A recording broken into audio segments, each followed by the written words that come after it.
Okay, I have 12 o'clock exactly. The speakers have agreed to introduce themselves, so I will turn it over to you, Patrick and Michael. Thank you. Thank you, Elvira, and hello, everyone. I'm Patrick Bush. I'm a staff attorney with the Legal Counsel Division of the State Court Administrator's Office. Glad you can join us today. And I'm Mike Johnson. I'll be helping Patrick with the presentation today. I'm also a staff attorney with Legal Counsel Division. Both Patrick and I have been staffing the rules of public access, the rules of civil procedure, and the general rules of practice, sets of rules, all of which we will touch in today's presentation. So take it away, Patrick. Thank you, Mike. And just one housekeeping matter, everyone, as Elvira said, I'll ask you to please keep your mics muted. If you do have questions, and I hope you will have questions for us during the presentation, please feel free to share them through the chat feature. We'll do our best to answer them during the presentation, and then at the end, if there are further questions, we'll take questions then. So to get into the presentation, today's presentation will talk about how to avoid rejection, striking, and improper document classification of your filings in 2021.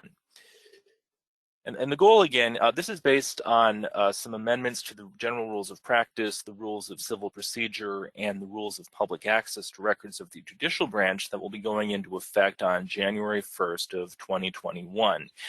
If you were at a law library CLE that I gave in February of this year, you may remember I mentioned we were anticipating these rules amendments were going to go into effect. At that time, we were thinking they were likely to go into effect around September 1st, but as we all know, shortly afterwards, there was a state of emergency declared, COVID happened, and so these rules amendments were delayed, but they will be going into effect January 1st, 2021. And you'll need to know these rules amendments if you want to avoid having your filings rejected, because I'll go into detail, but one of the changes is that the rules amendments will expand district court administration staff's ability to reject your filings.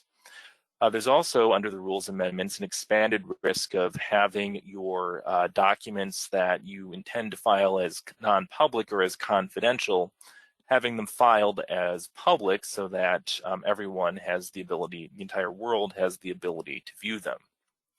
Additionally, there's an expanded authority for court administration to administratively strike your filings after they've been accepted. I'll go into more detail, but basically what that means is that at any point, if you don't follow the rules, court administration have the authority, and in fact they are directed to strike your filings remove your filings from the court record, so not even the judge can see them. And also you'll need to be aware of these rules amendments to avoid potential for judicial sanctions and also potential disciplinary actions before the Office of Lawyers' Professional Responsibility. This presentation is not going to focus on your ethical obligations, but as you know, the number one rule of the rules of professional conduct is you have a duty of competent representation. And that part of that duty does include being familiar with the rules of procedure that apply when you come into state court. And so, in order to avoid all of these possible sanctions, you will need to know the 2021 amendments to the general rules of practice, the rules of civil procedure, and the rules of public access to records of the judicial branch. So to sum it up, the amendments to the rules of civil procedure will greatly expand district court administration's authority to reject your filings, and they'll add a new reason district court staff can reject your filings if you don't properly separate public and non-public information when you file them. The general rules of practice, which govern filing, submission of confidential information in general, and also govern electronic filing, will be amended effective January 1st, so that you have to designate public documents or identify public documents as such, or non-public documents, using either a universal cover sheet or an electronic filing code designated by the state court administrator specifically for non-public documents. And I'll go into more detail about that later in the presentation. But also, the general rules of practice have been amended to greatly expand the administrative striking process. And also, the important thing, an important issue, is to shorten the cure period from the current 21 days to cure down to a 3-day cure period if you are notified that your filing is going to be administratively stricken. And again, I will go into more detail about that. The rules of public access have also been amended to clarify what is considered to be a non-public medical record and what is not considered to be a non-public medical record, and also the process for properly submitting medical records to the court. Another major change to the rules of public access is paternity cases will become public from their inception, and that will apply to cases initiated on or after January 1st, 2021. There's a clarification to the rules of public access that images containing nudity or pornography are non-public. And finally, there's a clarification to the rules of, or in addition to the rules of public access, that images of driver's licenses or passports are non-public in state court filings. But I mentioned these rules are going into effect January 1st, and when they go into effect, they will not apply retroactively. They will only apply to documents filed on or after January 1st of 2021. And you'll notice I say they apply to documents filed on or after January 1st. So that does in general mean that, yes, the rules will be applying to cases. The amended rules will apply to cases that are pending as of January 1st, 2021, including cases that have already been making their way through the court system. But if you look at the rules promulgation orders, and they are included in the appendix that was sent out to the CLE attendees, you'll see that there are some exceptions to this effective date. For the amendments to the rules of civil procedure, when that's the rule that governs the expanded rejection authority for court administration staff, the rules as amended will apply to pending cases unless the court finds in a particular case that the application of that rule is not feasible or would work an injustice in the case. For the amendments to general rules of practice, which govern the, I'll go into detail, but they govern the use of the universal cover sheet or electronic filing code to identify non-public documents, and they govern the expanded striking authority. The amended rules will apply to pending cases unless the court finds that the application of the rules would not be feasible or would work a manifest injustice in that case. So if you're in a situation next year where you have a pending case and you want to argue that either the expanded rejection authority or the expanded striking authority should not apply to your pending case, this is the standard that you would need to show in those cases. Patrick, on the issue of effective date, we had a question in the last session we did about legislation that purports to create a bill of particulars in probate matters, as particularly guardianship and conservatorship cases, and modifies what is and isn't public in those cases, and that legislation became effective in August 2020. And the question was, will we be discussing that? And go ahead. No, I was just, in the answer, Mike, I've gotten that question from not only, I think, from CLE attendees, but also from court staff as well. And that's a good question, because it does have ramifications for people who, if you work in guardianship and conservatorship matters. And the answer is that the Minnesota Supreme Court has issued an order that prevents implementation of that legislation until that matter has been reviewed by the court's advisory committee on the rules of public access, which both Mike and I happen to staff. That's advisory committee has been discussing that the issue, and that report is due to the court later this year, and it'll have the advisory committee's recommendation. Now, one major area of concern by that legislation, and we'll talk about this in more detail later in the presentation about how the issues this can create, is the legislation purports to expand the protection from just non-public records, and I'll go into explain this in detail, to medical and financial information, which would be a major change from the from the current practices of the courts. And so as things stand right now, yes, that legislation was passed, but the Supreme Court has issued an order. So as of now, the courts are not implementing that legislation. The only, what you need to focus on for purposes of figuring out what's public or non-public are the rules of public access to records of the judicial branch. Thanks, Patrick.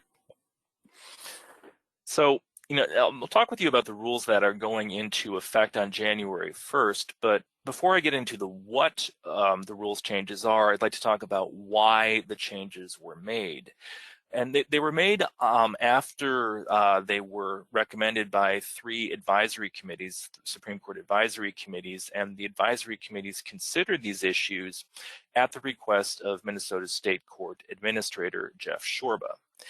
And the reason Jeff Shorba asked for these rules amendments was based on reports from court administration staff all over the state about consistent errors that attorneys continued to make in preparing their court filings. And one of the most significant is that court staff continue to see restricted identifiers in public court filings. I'll go into more detail about restricted identifiers are, but in short, it's things like social security numbers and financial account numbers that can be used for identity theft. Now it's been about 15 years since court rules have first said, attorneys, you need to keep social security numbers out of your public court filings, and yet to this day, court staff still see non-compliance. They still see these restricted identifiers in public court filings.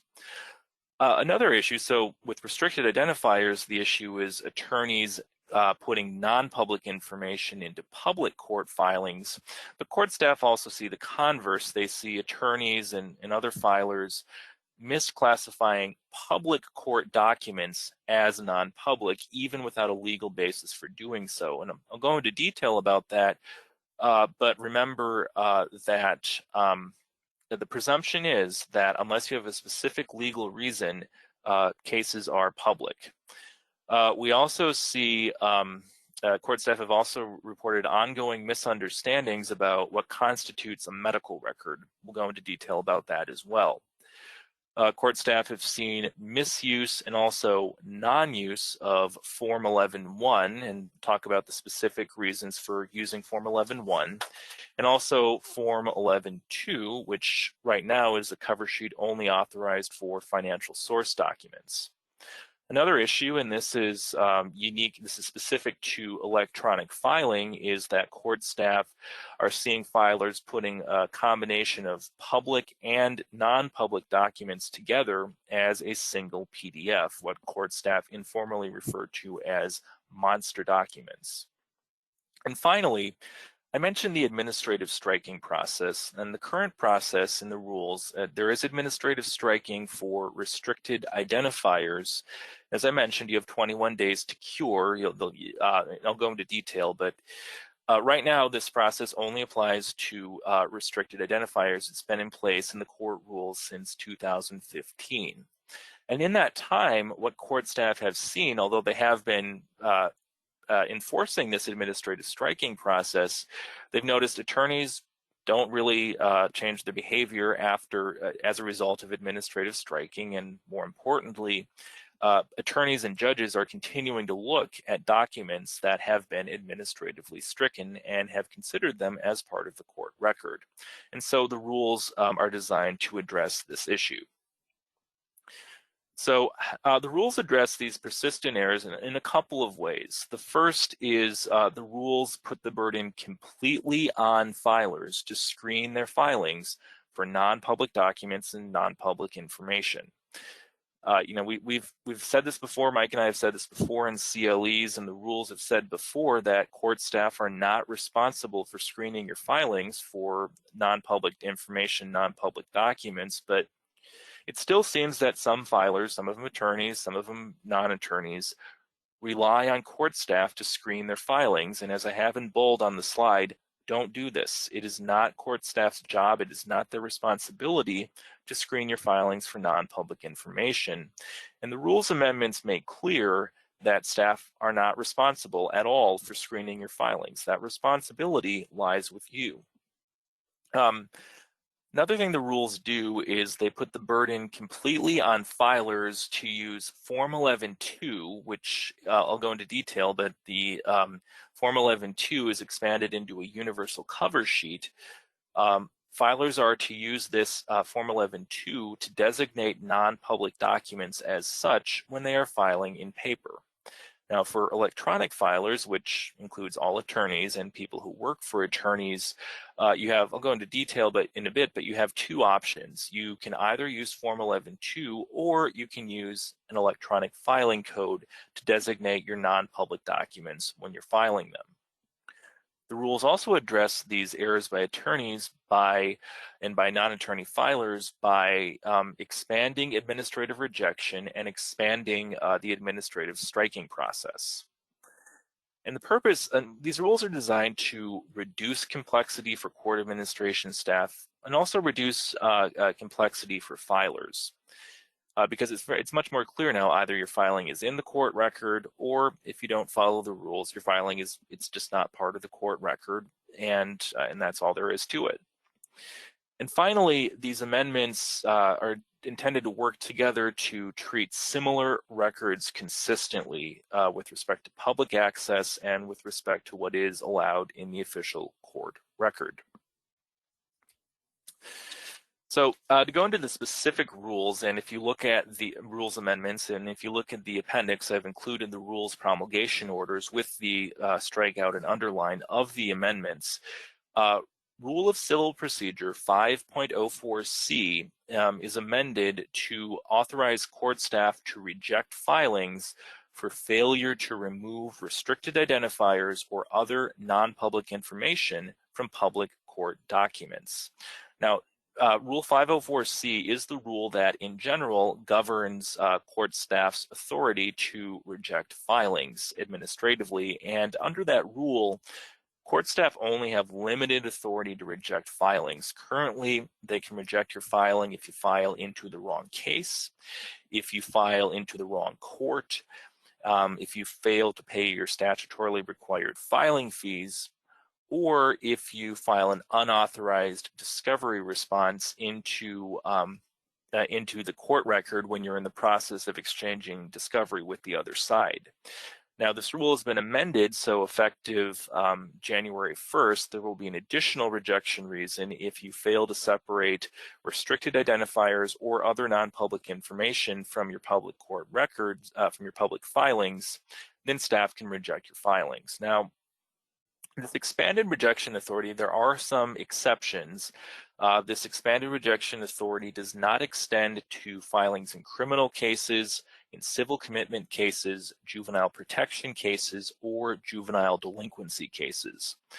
And the rationale there is, well, it's twofold. The first is these cases move through the court system a lot more rapidly than other types of cases, and thus the consequences of administrative rejection could be more severe than in other types of cases. And also, in these case types, court staff have not seen as much non-compliance as they have seen in other case types. And additionally, if you look at the last bullet on the slide, the expanded rejection authority also does not apply to medical records filed in any type of case. And I'll go into this in more detail later in the presentation, but the short answer is that with medical records, if the filer doesn't properly separate medical records or properly designate them as non-public, then the medical records are simply accepted and become part of the public court file. So let's say, though, that your filing is rejected, and you're wondering, well, what do I do? Well, you'll get a notice from court staff that your filing has been rejected, and they'll tell you it's because either you didn't remove restricted identifiers or you didn't remove some other type of non-public information or non-public documents from your filings. Well, at that point, as a matter of law, you have not filed your document with the court. So that might be your motion, your affidavit, your complaint, whatever it is. As a matter of law, it has not been filed. It is not part of the court record. And so at that point, if you want the court to consider it, you need to correct your documents and refile them. Now, I mentioned as a matter of law, if staff reject your filing, it hasn't been filed with the court. Well, let's say you have some sort of a filing deadline that that applies, and let's say maybe you waited until the last day. Never a good idea to wait till the last day to file documents with the court. But I mean, let's be real, it does happen. Well, let's say that you have a filing deadline that you need to meet. There is a provision in the rules that if your filing is rejected and you want the benefit of the initial filing date, you can file a motion asking the judge for an order to have your filing deemed to relate back to the date you first tried to file it. And if you do file such a motion, then you need to pay the statutory motion filing fee. And also under the rules, it is your burden to show that it would be in the interests of justice for the court to consider your corrected filing to have been filed as of the initial filing date. And so the bottom line is just do it right the first time. The process is it's much more difficult if you get your filing rejected and you need to resubmit it. So just do things right the first time, and we will talk with you in this presentation about what specifically you need to do to avoid rejection. Patrick, sorry to interrupt again. Rejection seems like such a draconian measure. Will there be some initial forgiveness period for filers? Well, yes, I mean, it is a draconian measure, and I will say this was discussed at some length by the Supreme Court's advisory committees, both by the General Rules of Practice Committee and also the Rules of Civil Procedure Committee. And after a lot of discussion, the committees agreed, and I think it was pretty unanimous, that although, yes, it's draconian, but they felt that this is justified. I mean, these requirements I mentioned earlier for Social Security numbers, it's been 15 years, I believe, since court rules first said keep Social Security numbers out of all court filings. These are not new requirements. It's just attorneys haven't always been complying with them. And so since these are, I mean, attorneys are expected to know the law, other filers are expected to know the law that includes court procedural rules. And so as draconian as significant of a penalty as rejection may be, I personally agree with both committees that it is generally it is justified, and filers, simply you need to read the rules. I do think we are anticipating there may be specific cases. Again, there's also the mechanism for a judge to order relief in specific cases. And also, we are reviewing to see if there may be specific document types, such as applications for fee waivers or applications for orders for protection, in which staff might not enforce this requirement. Thank you.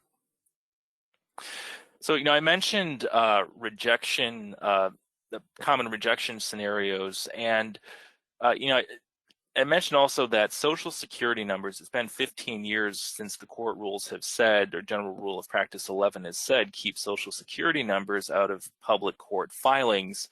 And that really is perhaps the most significant concern, is that Social Security numbers and other financial account numbers can be used for identity theft. That has happened with court records in several other states. To our knowledge, it has not happened in Minnesota, but we don't want for it to happen. And so court rules require you to keep Social Security numbers and financial account numbers out of public court filings. You have to keep any part of a Social Security number has to be out, so you can't include the last 4 digits in state court in public court filings. And for financial account numbers, you can include the last 4 digits, but no more in a public court filing.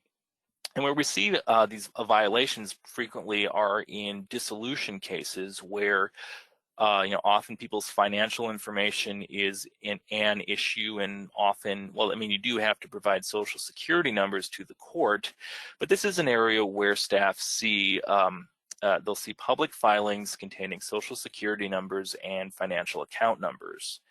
And under General Rule of Practice 11, and this is not new, the current rule says this, Social Security numbers and full financial account numbers can only be submitted on a separate confidential Form 11-1.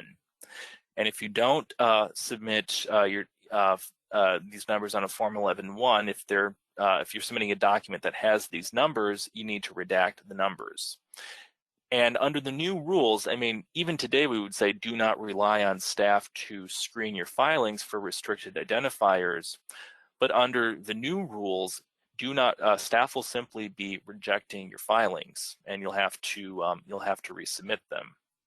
I mentioned people's finances often being an issue in dissolution cases. In dissolution cases and in other cases, if you need to submit financial source documents such as tax returns, income statements, credit card statements, that is permitted, but you're required to submit them as confidential documents, identifying and designating them as confidential using the Form 11-2 cover sheet.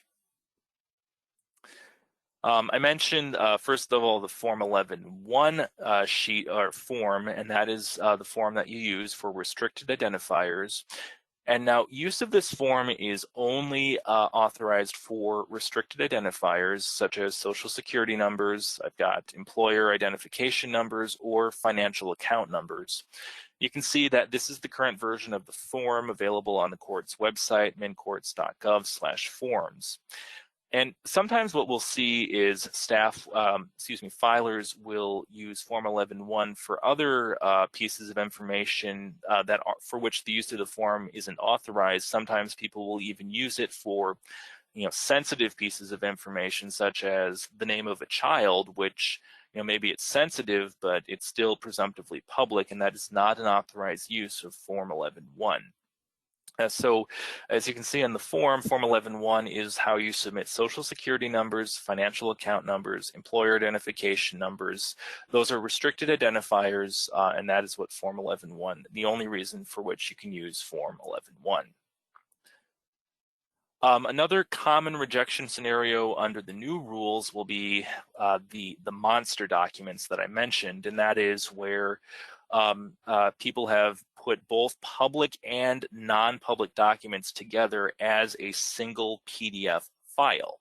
So for example, maybe someone has a motion, a notice, an affidavit, and supporting financial source documents all combined together into a single PDF document. And that is a violation of, currently it's a violation of the formatting requirements, and as of January 1st, it will be a basis for rejection because you are required to separate public and non-public documents into separate PDFs. In this example, the motion, the notice, the affidavit are all public documents, but these supporting financial source documents are confidential documents, and so they need to be filed as separate PDFs. You can and you should, when you're e-filing, file these separate related documents into a single e-filing envelope. That is what alerts court staff that these documents are related to each other, they belong together, and that they should be and that they should be considered together. And so that's how you can accomplish that. But the important thing is do not rely on staff to separate and classify these documents for you, because staff are being instructed to reject the documents. I do see a question came up, how to keep a party's address non-public in a divorce filing. Well, the answer is presumptively under the rules of public access. Parties' addresses in divorce filings are presumptively public, and so and I'll talk about this a little bit later, but you can ask a judge for an order making the party's address non-public, but unless the judge grants that order, there's not a legal basis, and presumptively the party's address would be public. And that takes us into the next slide, because this is an issue. It comes up in family court, but it also comes up in other types of cases as well. Is we've seen people incorrectly using Form 11-2, and I think sometimes also Form 11-1, to treat documentation that contain sensitive information as non-public. We'll talk about this later, but under the rules of public access, sensitivity does not equal confidentiality. The fact that maybe somebody doesn't want their information to be in a public court file is not by itself to make it a basis for making it non-public. And so, a person's address, you can certainly ask a judge for an order. It's up to the judge whether to grant it to make the address non-public, but generally someone's address in the court filing is going to be public. Another example, we see this a lot in family court, something like maybe a claim in an affidavit that a party was drunk at a family gathering. Maybe that may well be a contested issue, and certainly it may be embarrassing, but again, that's not confidential. That is presumptively public. Another thing we'll see is, maybe some angry messages people sent each other, or some social media postings that were ill-advised, and that becomes an issue in a family court case. Again, it may be embarrassing, but it is not confidential under the rules. It is presumptively public. And so if you attempt to file something like that using the Form 11-2, trying to say, oh, this is sensitive, so it should be confidential, the likely result is that staff will accept your document, but they will classify it as public. They do have to notify you when they do that, but they will likely accept your document and classify it as public. So I'd like to talk, I talked about the Rule of Civil Procedure amendments, now to talk about the General Rules of Practice amendments, and these apply to General Rules of Practice 11 and General Rule 14. As amended, General Rule 11 governs, currently it just governs primarily governs submission of restricted identifiers and financial source documents, but as amended, it will apply to all case types and govern the process for submitting all kinds of non-public information to the court. And then General Rule of Practice 14, as you likely know, is the rule that governs electronic filing.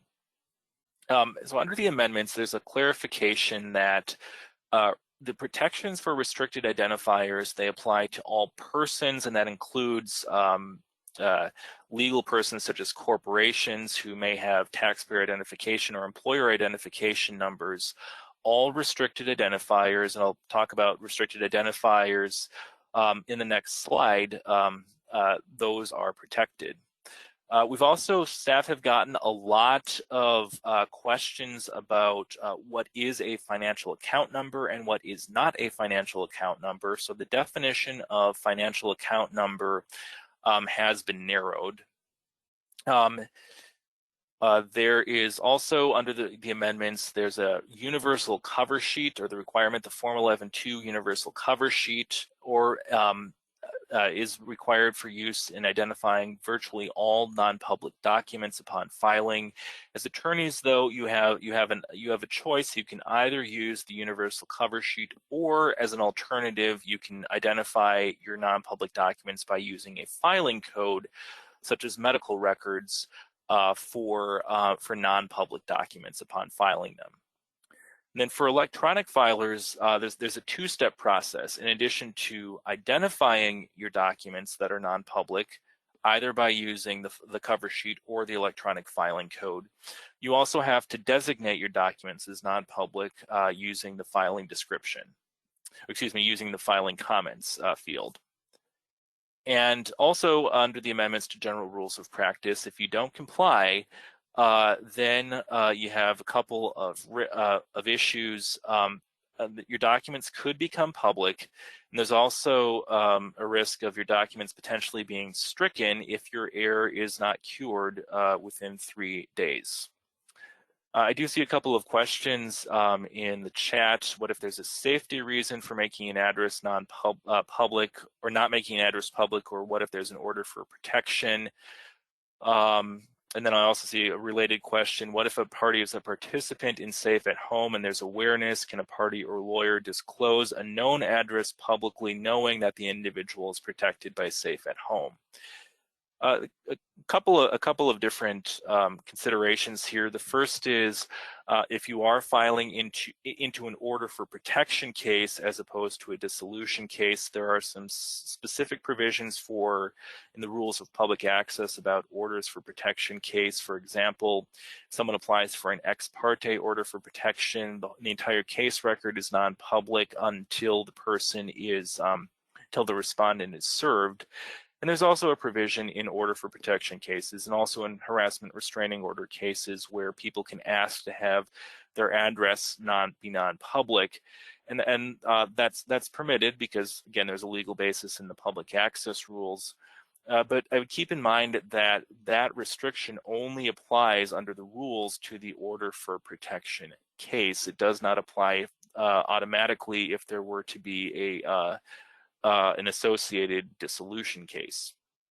And if there's some other case, then one option would be to ask the judge for an order to restrict access to the person's address. Hi, Patrick. Just a little side note on the orders issues. We know that the Child Support Office now regularly seeks orders trying to keep address location information off limits to the public. But in general, attorneys need to realize that anytime you seek an order from the court trying to make non-public what is otherwise presumptively public, the rules of public access and case law are going to require certain findings and balancing efforts. And so you have to, make sure that you understand that even if you've got, a stipulation from the other side, a judge is still going to have to go through the findings and balancing to get there. Yep. And also in general, and this is just, I'll call it a rule of thumb. And again, you should always look specifically at the rules of public access, and I'll go into more detail about that. But just in general, just because another government agency keeps a particular data element non-public does not mean that the courts keep that data element non-public. It's not uncommon where, even though and I'll go into more detail, even if some other government agency has to by law keep something non-public, that doesn't necessarily mean that the courts are bound by that designation.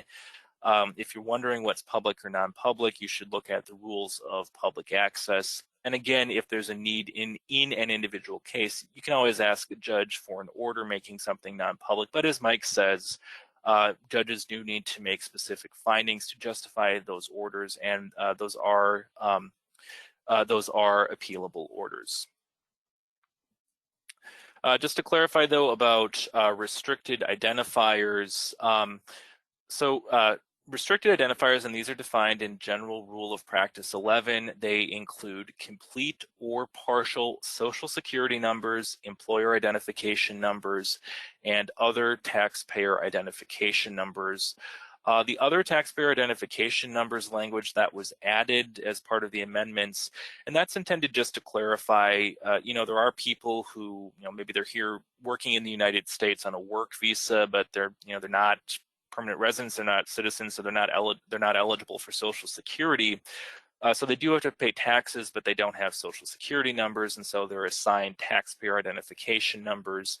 And those, like Social Security numbers or employer identification numbers, can be used for the purpose of identity theft. And so the clarification is that any taxpayer identification number needs to be kept out of public court filings, and that's both complete Social Security numbers and partial ones. The reason for that is research has shown that it is possible to steal someone's identity if you know their name and only the last 4 digits of the Social Security number. I believe the federal courts still allow you to put the last 4 digits of a Social Security number in public court filings. State courts, Minnesota state courts, do not allow you to do so. You cannot have any part of a Social Security number or other taxpayer identification number in a public court filing. I also mentioned earlier there's a clarification that restricted identifiers that you need to keep out of court records or public court records can belong to any person or to any legal entities. Some corporate entities do have their own taxpayer identification numbers. And also, and this is under the current rule, that restricted identifiers include financial account numbers. You are allowed, however, to have the last 4 digits of a financial account number in a public court filing, unless the account number is also a taxpayer identification number, in which case you need to keep the whole number out.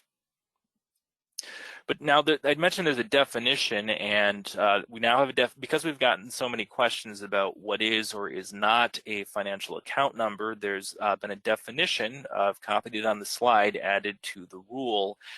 And the key here is that under the revised definition, not only is the financial account number assigned to a financial account, which seems pretty obvious, but there also is now a prong to the definition that in order to qualify as a financial account number, it has to be capable of being used by someone other than those authorized to access the account for the purpose of obtaining access to the account for unauthorized transactions. And so that's intended to get at the real reason for keeping financial account numbers out of public court filings, which is to prevent identity theft.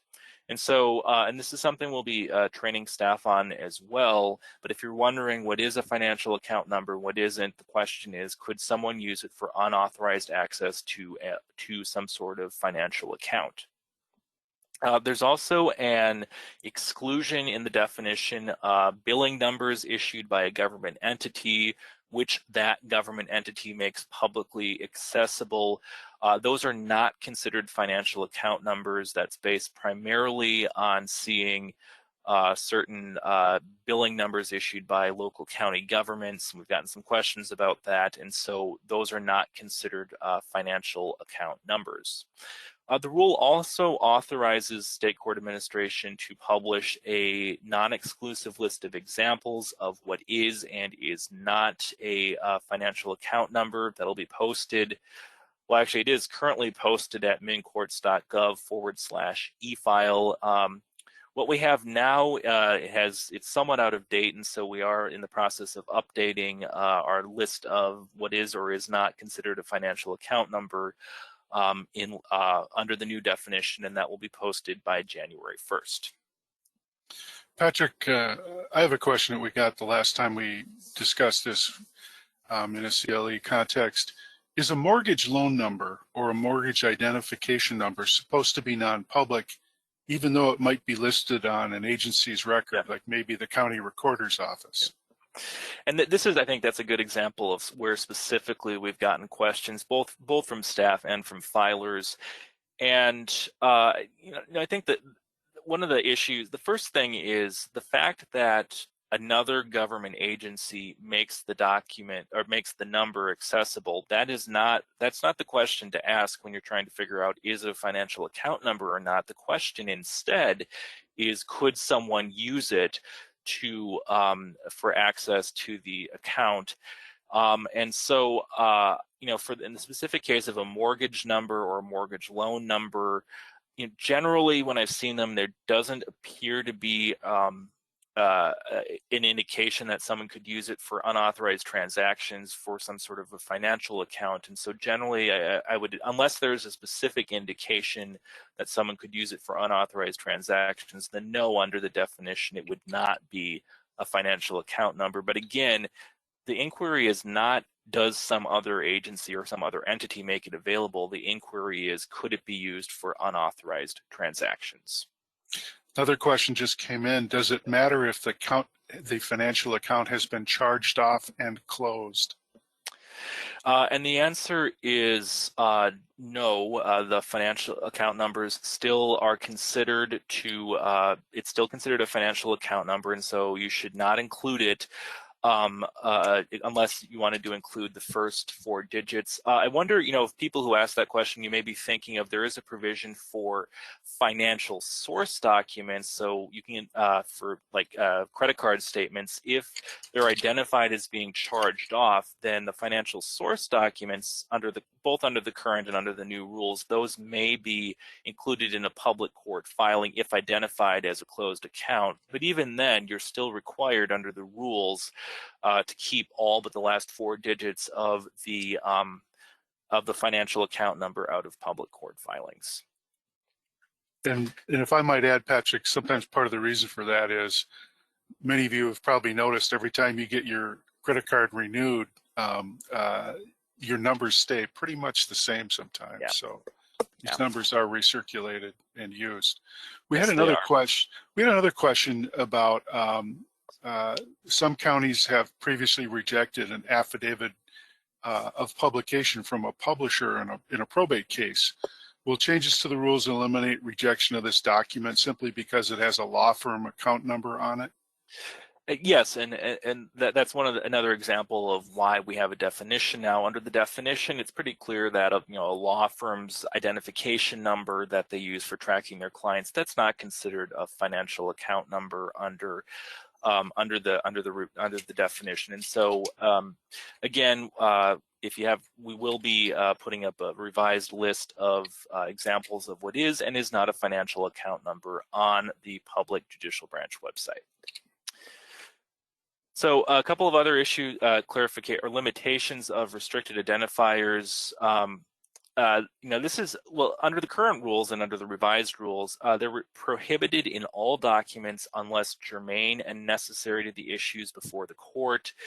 Most of the time courts don't need restricted identifiers, and if we don't need them, frankly, we don't want them because we don't want to have that information that could be used for identity theft.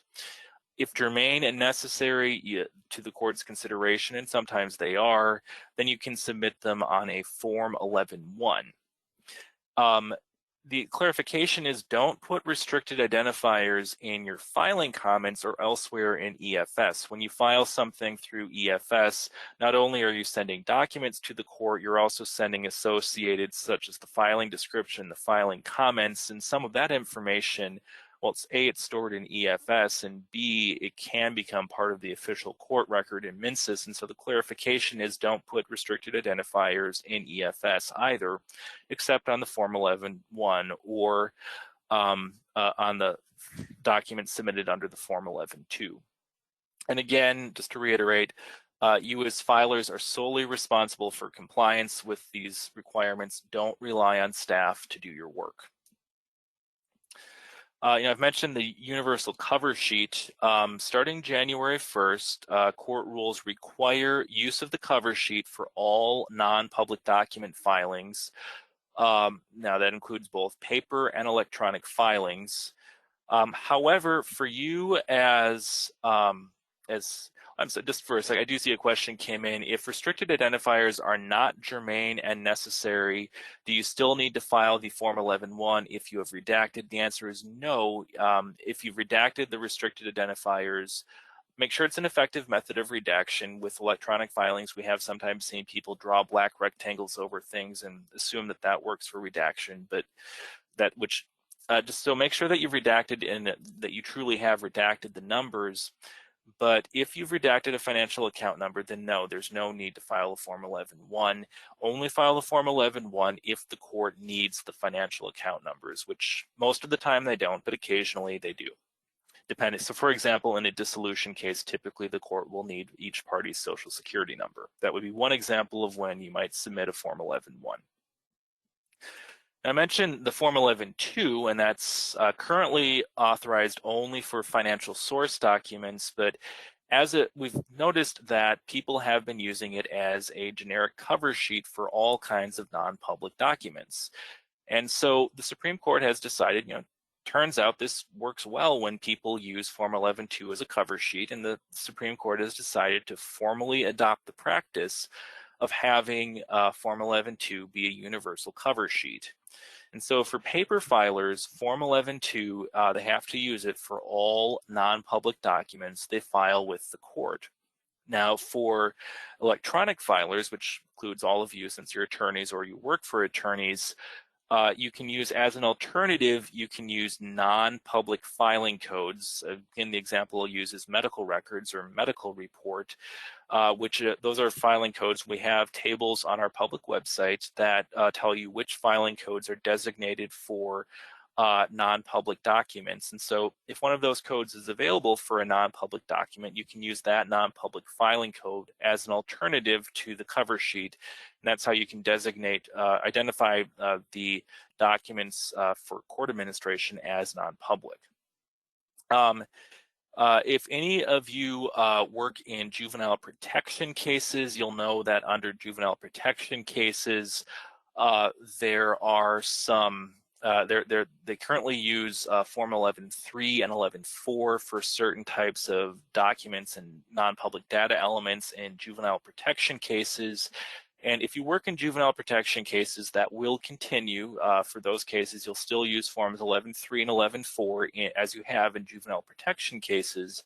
But in all other case types, you use Forms 11.1 and 11.2. And actually, speaking of juvenile protection cases, there was a question about federal law being more restrictive as to what is chemical dependency information than Minnesota law. That's one example of where that comes up in juvenile protection cases and some other case types. Certain types of federal regulations apply to chemical dependency treatment programs, and if you look at the rules of public access, it's Rule 4, Subdivision 1. I forget where in the subdivision it is, but it's near the end. The public access rules incorporate all other applicable law, and I'll talk about that in more detail in a bit. But for federal regulations restricting access to chemical dependency treatments, if that does apply to the courts, that is incorporated by virtue of the public access rules. So that is one example of information that you would need to keep non-public in a court filing. And again, we'll go into more detail about the public access rules a little bit later in the presentation. And I mentioned the Form 11.2 cover sheet. I've been talking about it a number of times. I wanted to show you what it actually looks like. This is part of the new Form 11.2 universal cover sheet that will be available starting January 1st. I wanted to focus on the check boxes on the cover sheet, and the reason is because they identify some of the most common reasons why documents are non-public. So for example, financial source documents like tax returns, court services records. Those are records gathered at the request of a court to help the court make an appropriate decision in a case, such as in criminal cases, a pre-sentence investigation or a bail evaluation, or in a family court case, a custody evaluation. Another one is medical records as defined in Rule of Public Access 4, Subdivision 1F. I'll talk in detail about medical records. Another option is let's say you've already filed or you are simultaneously filing a motion to have your documents filed under seal or as confidential. That's permitted. I'll talk about that again in the public access rules in a bit. And then finally, there's a catch-all. The documents are non-public for another reason, and there is a catch-all, but again, if you use that, you need to identify the specific legal reason why the documents you're using are non-public. Patrick, since this universal cover sheet requires filers to be specific and identify what's not public, Yep. Is there a convenient list of non-public court records? Why, yes, there is. If you go to the court rules page on mincourts.gov/rules, you'll see the rules of public access, and under those rules, you'll see an access to case records table, which I believe is maintained maintained by none other than Mike Johnson, my colleague, who I suspect that's why you asked about it, Mike. But it's a very detailed reference table. I think it's about 40 pages long right now, but it lists all kinds of non-public documents, types of non-public court records, and it also, and this is very helpful, lists the specific legal reason why, or legal authority why each specific type of document is non-public. I've talked a couple of times about both identifying and designating non-public information. Now, for paper filers, they have only one duty under the new rules, and that is to identify non-public documents as such, and they do that by using the universal cover sheet. But for you as electronic filers, there are two things you need to do. First of all, you have to identify your non-public documents. And you can do that either by using the universal cover sheet Form 11.2 or an e-filing code such as medical records or medical report. And then also, additionally, you have to designate your document as non-public in the e-filing system.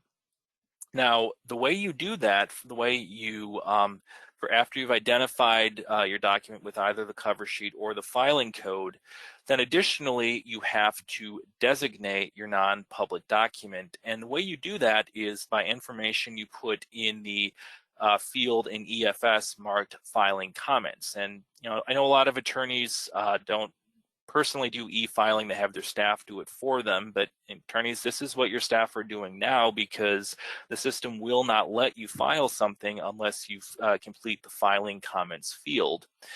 And the field is marked with, is document public, confidential, or sealed? Under the new rules, you are required to designate all non-public documents as either confidential or sealed in the filing comments field.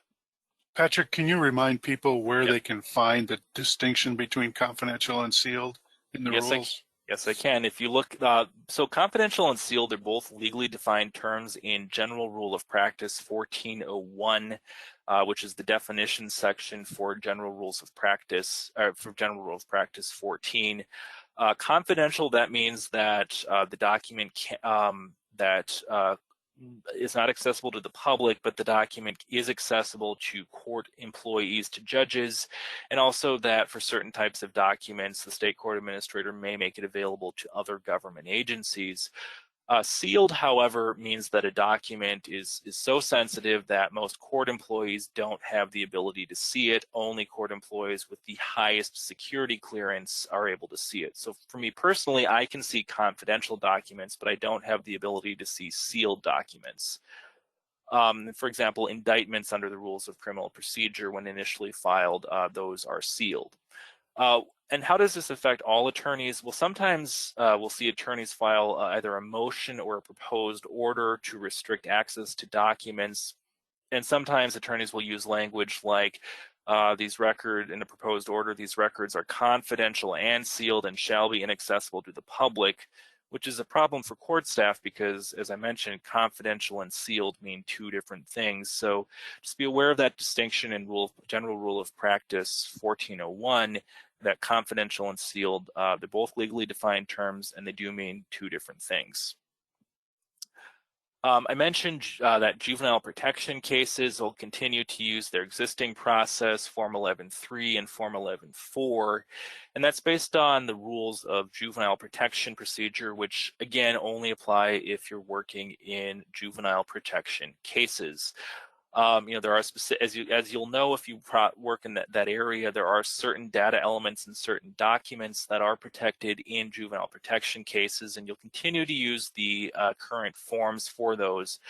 But in juvenile protection cases, as in other cases, and if you don't know this already, juvenile protection cases in Minnesota are presumptively public, and that does include the names of the people involved, details of why the child's in the child protection system.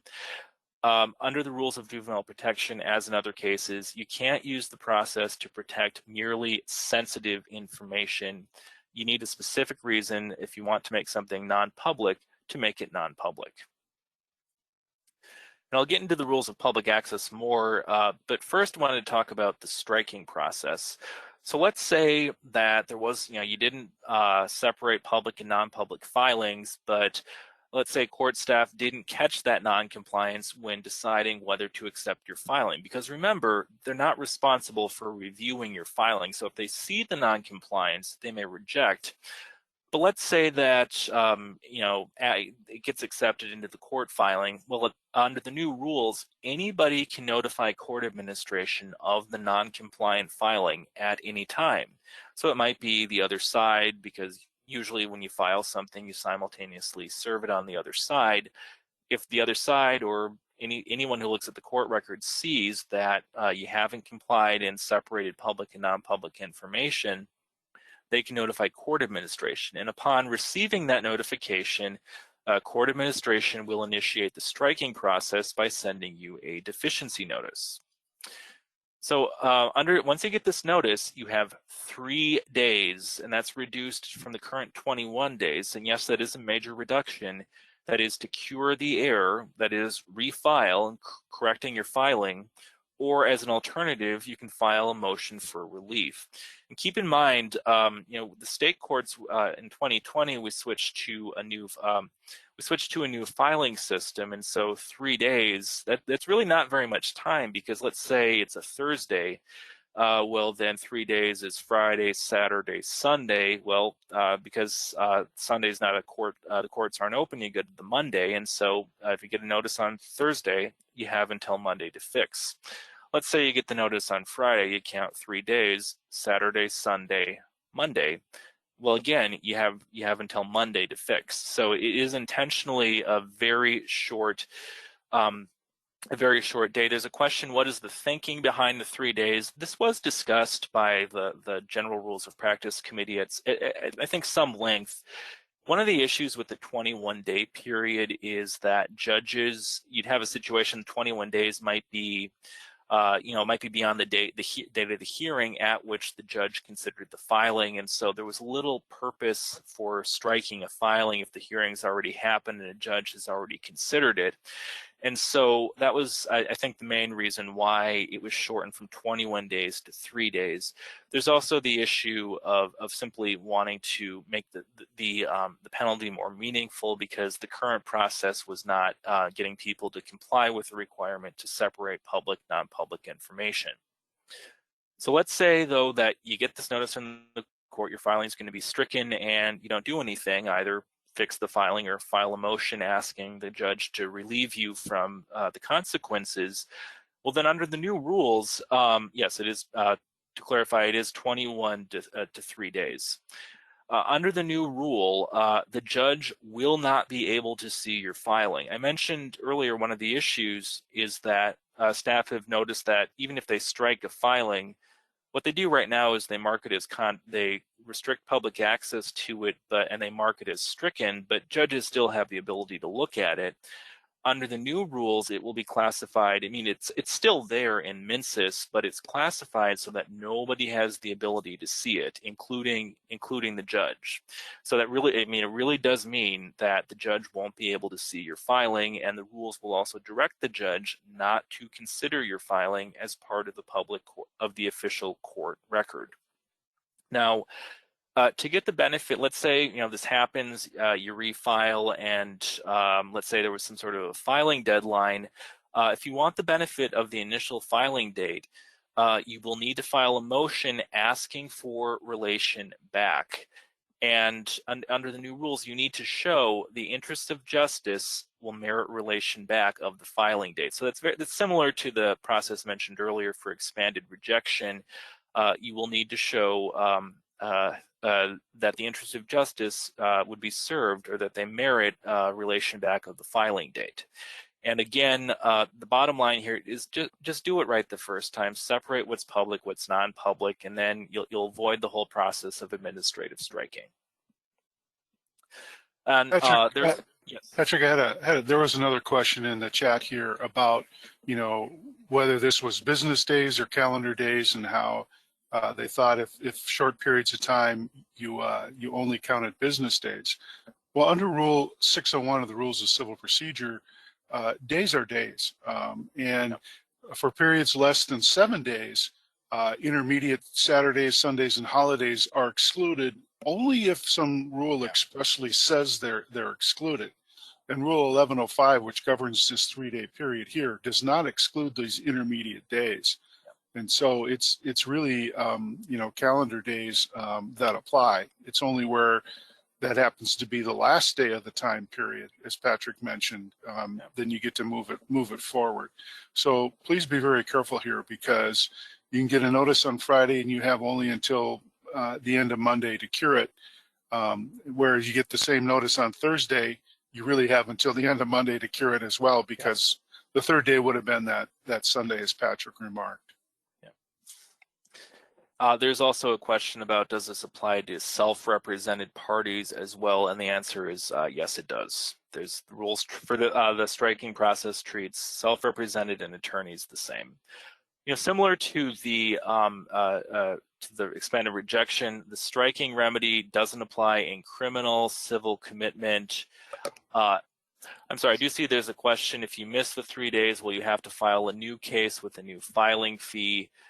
The answer, I mean, if it's a case initiating document, then I suppose yes. But just to clarify, what's struck is not the entire case; it's just the specific document. So the only time you'd have to initiate a new case would be if what was stricken was your case initiating document. And as I mentioned, like the rejection, there's no striking in criminal, civil commitment, or delinquency cases for much the same reason. Striking is authorized in juvenile protection cases, but only for restricted identifiers, again, social security numbers, financial account numbers. And also striking doesn't apply to medical records. I will talk about that more in detail, but again, in short, if the person who filed a medical record doesn't designate it as a medical record, then it simply becomes public.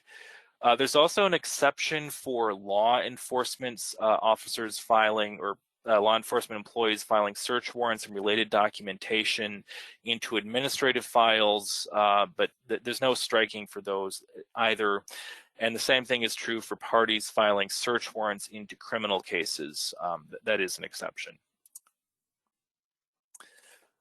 So to avoid striking, the question is, you should be wondering, how do I know what's non-public? Well, again, the presumption is that court records are public unless there's a specific statute or court rule that makes it non-public, and you should look at the rules of public access to records of the judicial branch to determine what is or is not public.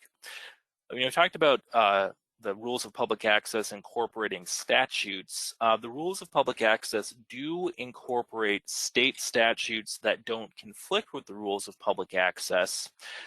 But quite notably, they do say specifically that the Data Practices Act, Chapter 13, doesn't apply to court records. And so, many other government agencies do follow the Data Practices Act, but that simply stops applying when you come into court. Another example under the amended rules would be the statute saying paternity records are non-public as of January 1st. That will no longer apply. Another thing that's up in the air right now is previously mentioned the legislation about the guardianship conservatorship cases bill of particulars. Right now, the Supreme Court has issued an order saying that that statute does not apply to the courts. But again, that's being considered by an advisory committee right now. Another thing is if there's a court order making something non-public, district court judges do have discretion to issue orders restricting public access to specific documents in specific cases. So that's another basis for making something non-public. Or the other basis would be is when you file something, you've simultaneously filed a motion for an order to make something non-public. I mentioned earlier, restricted identifiers can only be filed on Form 11-1 or on a document like a financial source document that is otherwise appropriately submitted as non-public in compliance with the rules. Important point here, restricted identifiers don't make an otherwise publicly accessible document non-public. So let's say, you're writing your affidavit or a memorandum and you include a social security number in it. Well, that's not permitted because your affidavit, your memorandum is publicly accessible. You can't use your one restricted identifier to make an entire document non-public. And so, if in that situation, if you do need to provide a restricted identifier to the court, you need to redact it and put it on a separate Form 11-1. And you can look earlier at the slides for the new universal cover sheet and requirements to identify and designate non-public documents. So, I talked a couple of times about the changes to medical records. And so I'd like to go into detail about that because it is an important issue. So first thing is, I think a lot of us think of, anything medical, we might think, oh, HIPAA or something else. Because it's medical, it must be confidential. Well, when you come into state court, that's not the case because until 2015, the amendments to the rules of public access, medical records were actually public when filed with the court, but in 2015, there was a rules amendment that went into place saying that medical records, and that those are defined roughly as records that are from a healthcare provider that relate to an individual's health or genetic information, those records are non-public. And then we've just seen issues with it being inconsistent as to what is considered a medical record and what isn't a medical record. And so the amendments going into effect January 1st put the obligation entirely on the filer to identify medical records. So outside of civil commitment cases, so in a civil commitment case, the current definition of medical records will continue to apply, but outside of civil commitment cases, medical records are only considered to be non-public if identified as such by the person who files them. In order for a medical record to be confidential, you need to designate it as confidential. Now, obviously, there's the possibility that someone might misuse this, saying, you know, if you're in possession of someone else's medical records, or maybe think about filing them in the court, and then at that point, the result is that person's medical records become public. Well, if you fail, then there's an excellent chance the judge would consider sanctioning you for failing to designate those medical records as non-public. But to clarify, as of January 1st, medical records will only be considered non-public if the person who filed them designated them as medical records. Another question we get a lot is the difference between medical information and medical records. Medical information is not, that is public. That would include information pulled out of medical records. In order for something to be non-public, you need to meet the medical records definition in Rule of Public Access 4, Subdivision 1F. The rules of public access protect medical records, but they don't protect all of the information in those medical records. And this recognizes that, you know, with medical records and as with other kinds of records, it's often necessary to include information in pleadings to effectively advocate their positions. You know, maybe the issue is someone's mental health, and that person's mental health records get filed into the court file and they're non-public, but you can't really advocate about the issue of that person's mental health without discussing that person's mental health. And so that's been the rule in civil commitment cases for quite a while, and in 2015 that was incorporated into all cases. In general, you are allowed to, this applies to medical records, but it also applies to all kinds of confidential documents that you can you can discuss medical information in pleadings, motions, affidavits, etc., when that's necessary and relevant to the particular issues or legal argument being addressed in a proceeding. So it's not wholesale permission to just quote from confidential documents in your public documents as a way to embarrass someone, but it just recognizes that in order for people to make their cases, it's often necessary for them to quote from non-public documents in their public court filings, and that is permitted. So in the context of medical records, and I highlight this because it's an area where we get a lot of questions, simply quoting from a medical record in a motion or an affidavit does not make that motion or affidavit into a medical record. So I'd like to illustrate this with an example. This is taken from a real court record. I've just changed some names. It's obviously just to, since we don't usually use real court records in CLEs, I assure you Noam DePlume is not a real person. But anyway, you can see this is a letter from a doctor's office, and it says that the patient fell, suffered a concussion, has some symptoms, headache, dizziness, and weakness, and so asked to have the person excused from attending court. And so because this is a letter from a doctor or signed by a nurse from a doctor's office, it's from a medical provider, and it relates to this individual's health because it says he fell, has a concussion, and has some symptoms such as the headache, dizziness, and weakness. And so if this record is filed in the court, and when the real record upon which this was based was filed with the court, it's non-public because it's a medical record. But again, the responsibility as of January 1st will be on the filer to designate it as a medical record. However, and this is, again, it's based on a motion for a continuance taken from the same case, and you can see they're asking to continue the trial because, and it says, it has details from the medical records saying the person suffered a fall, was taken to the hospital, and the nurse signed a letter asking to have him excused from court. Because this is an example of how, even though that medical record, the letter from the nurse, that was non-public, this motion, in order to explain why they're asking for a continuance, they've quoted from the medical record, or taken information from the medical record in the public motion. Patrick, I yeah. had just a couple of quick comments and one question. Medical records are often not as succinct and short as the example you provided about the letter Yes. from the nurse. Oftentimes medical records, as most of us maybe have experienced ourselves, the first half of the first page of a medical record, or maybe the whole first page, might be your complete medical history, Right. including, you know, surgeries that you might have had, medications that you either currently take or have taken in the past. And some of those things can be quite revealing. Yes, In addition to which, many medical records include social security numbers, at least Yep. those I'm familiar with. So Yep. for all of those reasons, that's why you get to quote from those documents, but we typically don't see those documents being you know, formally admitted into evidence without some significant redaction when that occurs. Yep. Go ahead, Patrick. I was just going to say, I mean, that's a good example, you know, the irrelevant surgeries or irrelevant details from someone's medical history. You can only quote from a confidential medical record if it's relevant to the issues. It's not, again, it's not wholesale permission to bring someone's whole medical history into the court. Right. And the other question that we've seen repeatedly is, does HIPAA make all medical records filed in court non-public?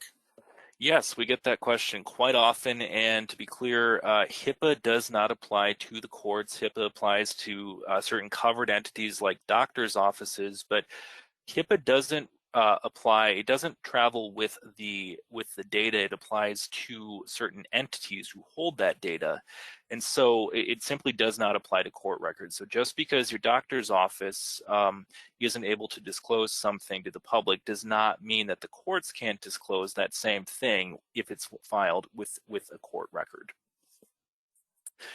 So I mentioned another major change to the rules of public access, paternity cases, and this is going to apply to paternity cases initiated on or after January 1st of 2021.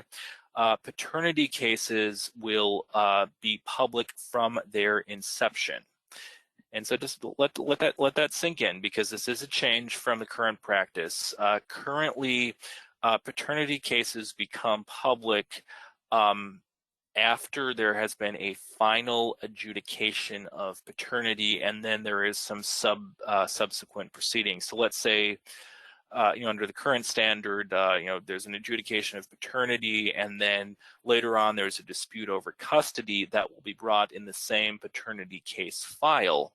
At that point, because paternity has been adjudicated, the dispute is over custody, it's effectively just a custody dispute, and it's treated like other custody disputes, which are public.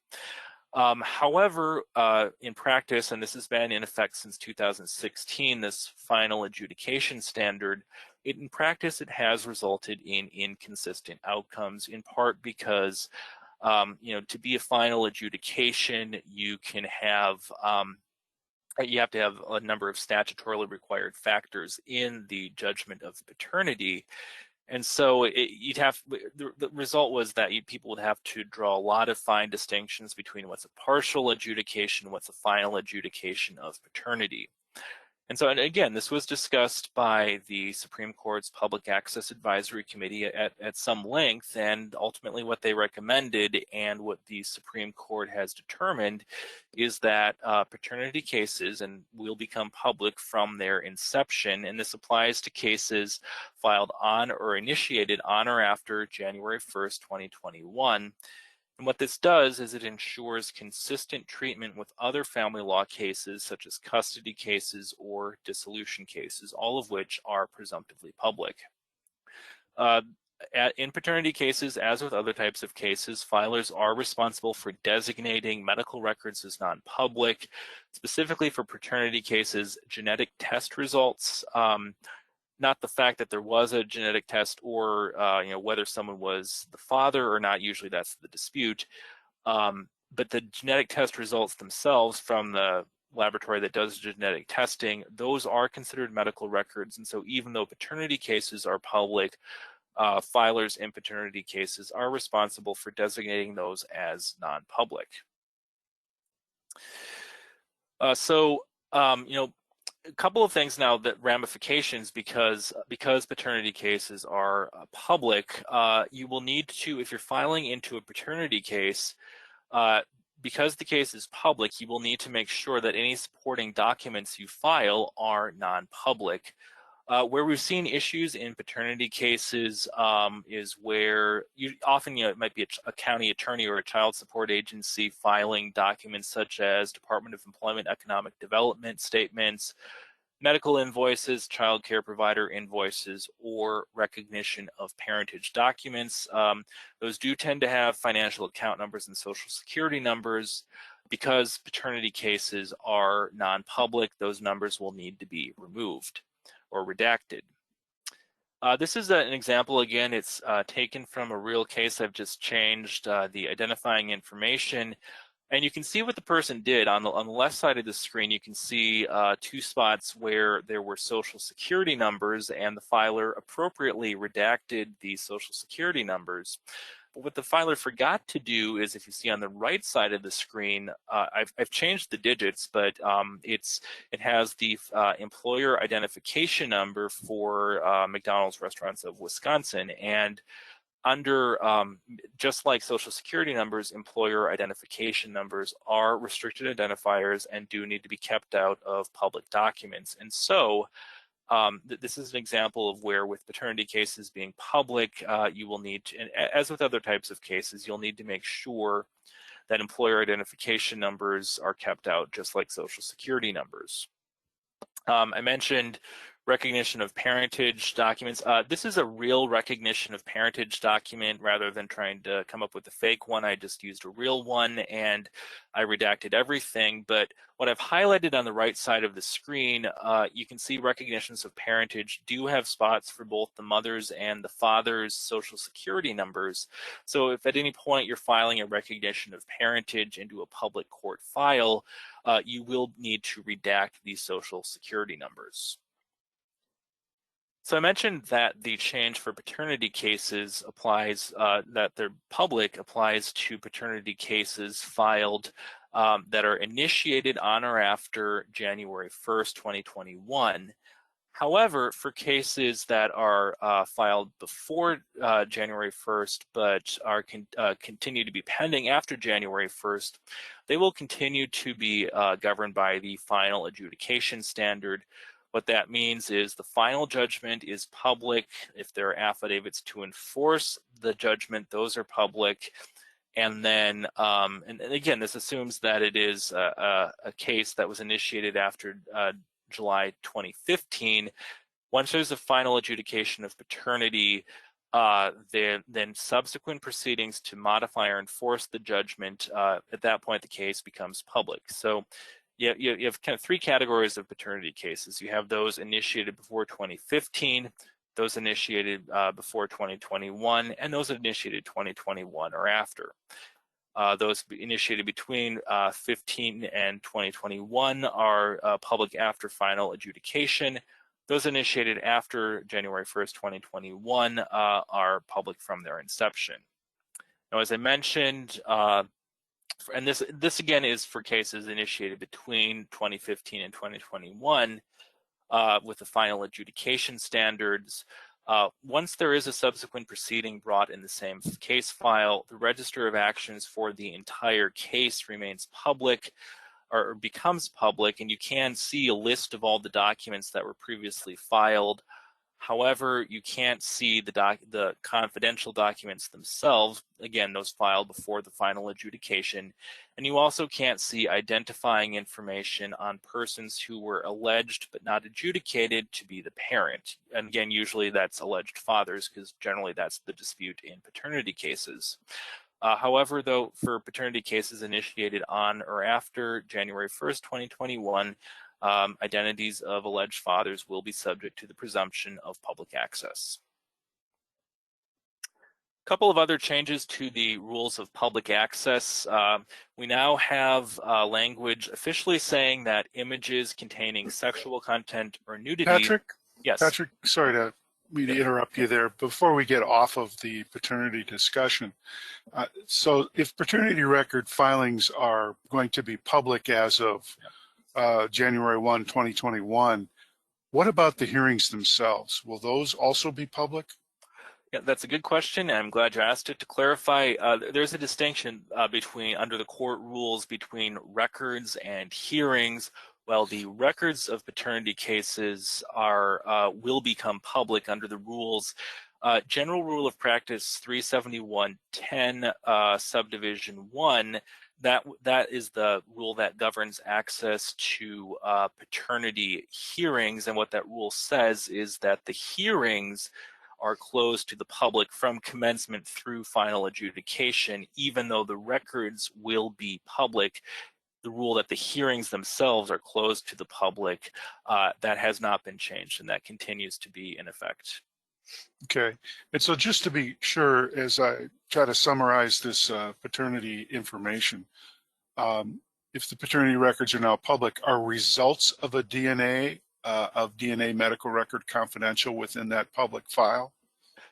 Yes, they are. If it's something from the laboratory that does the testing, saying here's a report, so and so is excluded or is not excluded. I actually don't know the language they use specifically, but if it meets the definition of a medical record, which means it's from, and that does include records from scientific professionals that relate to either health or genetic information, that would include the results from the laboratory that does the genetic testing. That actual document would be non-public.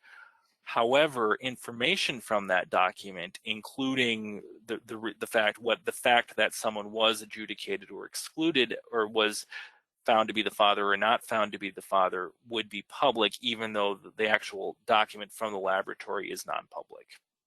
So that gets back to the distinction between medical records, non-public, medical information, public.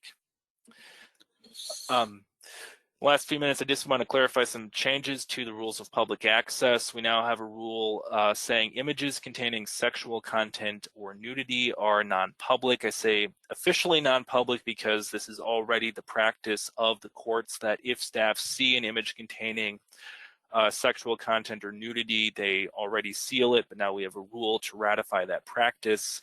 Where we usually see these, it's almost never necessary or appropriate to file these with the court, but occasionally it is. We might see it in a custody dispute or an order for protection where one parent takes issue with the photos of a child the other parent posted. There might be other things such as bruises on a child in an order for protection case, or there might be so-called revenge porn cases where one person has, without consent, posted nude photos of another person on the internet. Anyway, if those images are filed, they are non-public. Also, internet addresses described in court filings as linking to those images are also non-public, and it is your responsibility, if you do have to file these with the court, to, as with other non-public documents, keep them out of public filings. So if you're filing into a public case type, your options are either use the universal cover sheet or an electronic filing code. We also have a rule now that images of state driver's licenses and ID cards and U.S. passport and passport cards are non-public. So again, if you file those with the court, you are responsible for separating them from public filings. Another change, in forma pauperis denial orders are public, but underlying pleadings are non-public. Where this comes up is, and again, this goes into effect January 1st. Let's say that someone in a civil case wants to apply for a fee waiver, not have to pay filing fees. They are required to give their proposed pleadings, their complaint, their whatever else, to the judge for review, and that's so that the judge, because it's required by statute, the judge can make a finding on whether the complaint is frivolous or non-frivolous. Let's say a judge denies an IFP, an application for IFP in form of pauperis, either because the person doesn't meet the income standards or because the person or the judge finds the pleadings are frivolous. Well, at that point, we still have these pleadings that are sitting in the court record, but as a matter of law, the person has not filed them officially with the court because the person has not paid the statutorily required filing fees because the judge didn't approve their request to be exempted from those fees. And so because there's no case filed with the court as a matter of law, then the pleadings themselves, the policy is they should not be accessible to the public. And so under this new rule, they will not be accessible, but the IFP denial order itself is a matter of public record. Patrick, we had one question that came up earlier in the presentation here. Are redacted police reports public or non-public? The questioner says, I have gotten mixed responses from different districts. Yep. Essentially, there are several common situations where we see police reports being filed. One is in criminal cases. Oftentimes they'll be filed alongside of misdemeanor complaints or even traffic tickets. And in the criminal side, oftentimes there's maybe perhaps a local unwritten rule that the judge wants to see this information for purposes of probable cause, or at least wants to see this information for purposes of a bail decision, in which case the EFS system defaults the category of these police reports to non-public. But again, we may also see them in juvenile delinquency cases, where the rules of juvenile delinquency procedures say that police reports can in fact be considered part of the charging document and be used to provide probable cause, if you will, for those things. And then finally, in civil cases, we can see them filed in a relationship to harassment restraining orders. They might be filed in a garden variety type of a civil case over potentially maybe a car accident or something like that. In those civil cases, the presumption of public access typically is going to prevail, as it likely will in the juvenile delinquency case where it's considered part of the charging document. But for a lot of these situations in criminal cases where judges want to see the information and have, asked that be submitted to the court, it's going to be considered under that court services category in the rules of public access, something that's being gathered at the request of a court, in which case it can be submitted as a non-public item.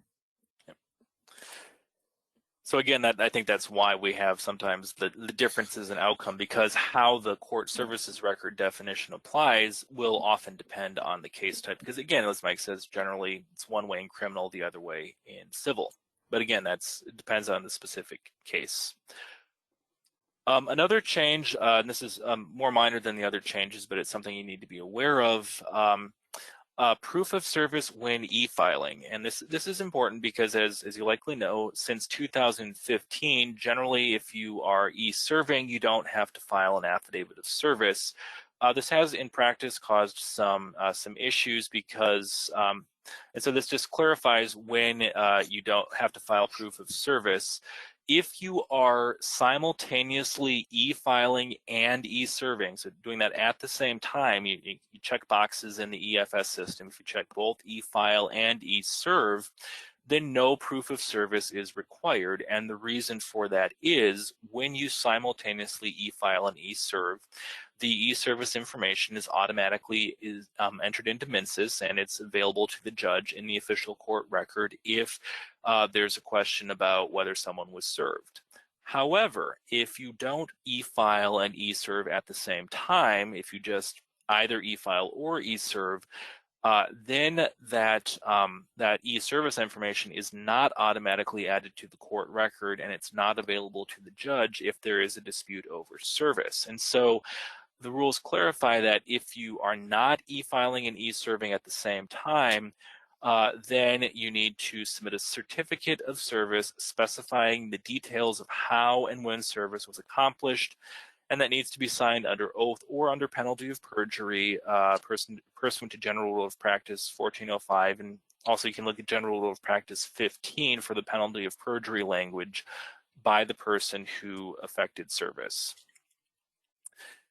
See, we're at time, so I just past time. I thank you everyone for sticking with us. We'll take questions as well. I just wanted to make sure everyone has access to, knows where there's some additional resources. You know, the appendix that was sent out, it includes the specific rules promulgation orders and some summaries of the rules changes. I would encourage you, take the time, read everything in detail, then probably read it a second time, maybe a third time. Make sure that you understand these new rules amendments, because they will affect you if you practice in state court starting January 1st. I've also included some, this is available, the slides are available as well to you, some useful places on our website where you can find different types of information. At this point, we'll take questions. I do see at least one question that came in: if you are including confidential medical information in your memorandum, why wouldn't you need to file a public redacted copy and a sealed copy for the judge to protect the information? And the answer to that is, so generally in state court, generally medical information is public. And so if you're writing a memorandum to the judge, that memorandum too is public information. And so you are to, under the rules, I mean, that's presumptively public. There's no legal basis for the public not to see the medical information you include in the memorandum that you write to the judge. So, you know, maybe in a specific case, the judge is going to issue an order directing you to file a redacted copy and a public copy, or a public redacted copy and a sealed unredacted copy. If the judge orders you to do that, I mean, that's within the judge's discretion. You should, of course, follow the judge's order. I would keep in mind, though, that that is the kind of order, let's say maybe a member of the media wants to look at the unredacted copy. They could file a petition. They could go to the Court of Appeals if they wanted to, asking for an order to allow them to see that unredacted copy. I would just keep in mind, under the rules of public access, medical records are confidential, but generally medical information is not confidential. It is presumptively public. Patrick, we had another couple of questions related to the e-filing. One is, do you have to make sure the other attorney opens the e-service folder? And the answer to that is no. Just like you don't have to ensure that someone opens a U.S. mail envelope, service is essentially complete upon its transmission into the e-filing system.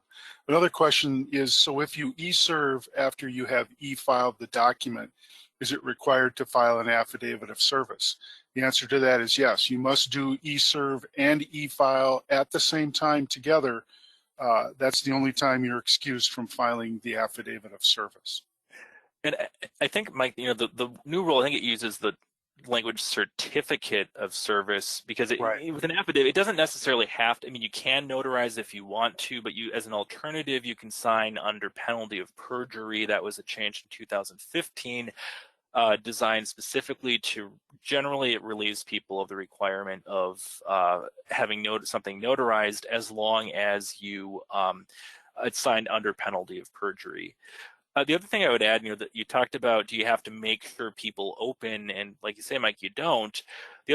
One of the nice things about the EFS system is you can see when someone opens documents that you serve on someone. And I have seen that used before in cases where someone claims they weren't served with the document, and the response from the other side is, well, here, look at the records from the e-service system, where we can see down to the minute when you clicked on and opened the document we served on you.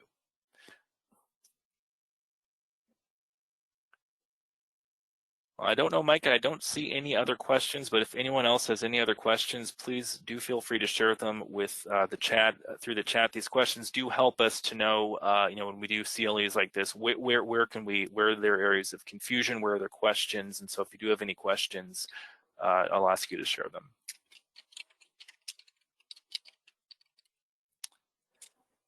Well, I'm not seeing any other questions come in, although I'll hang out for another minute or so. Otherwise, everyone, thank you very much for attending today. Glad to have the questions that we did. They show people are paying attention to these rules changes. And again, thank you everyone for joining us today.